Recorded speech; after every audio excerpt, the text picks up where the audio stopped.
ভগবান সংজ্ঞা। ভগবান কে জানার পূর্বে সর্বপ্রথম আমাদের জানা প্রয়োজন ভগবান শব্দটির অর্থ কী। এ জগতে অনেক মানুষ তাদের নিজ নিজ রুচি ও উপলব্ধি অনুসারে ভগবানের উপাসনা করে, কিন্তু আমরা যদি জিজ্ঞাসা করি যে ভগবান শব্দটির অর্থ কী, অবশ্যই আমরা দেখতে পাব বহু মানুষই ভগবান শব্দটির অর্থ বলতে পারবেন না।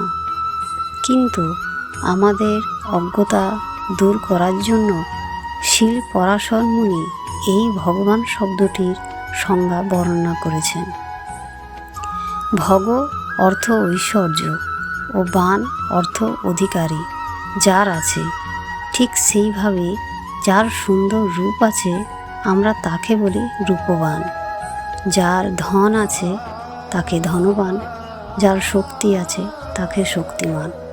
ঠিক তদ্রূপ যিনি ভগ অর্থাৎ ঐশ্বর্যের অধিকারী তাকে বলবেন ভগবান।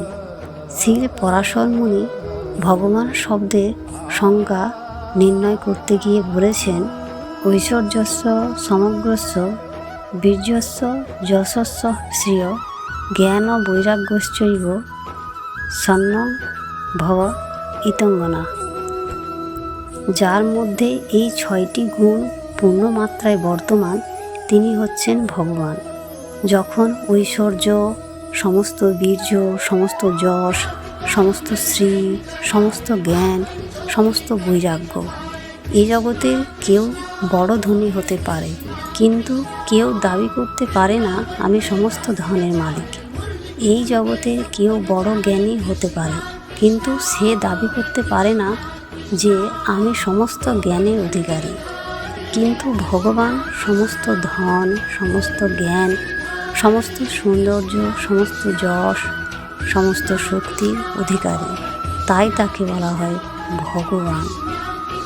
পরম ব্রহ্ম ভগবান সম্পর্কে বেদান্ত সূত্রের প্রথম শ্লোকে বলা হয়েছে, অথাত ব্রহ্ম জিজ্ঞাসা।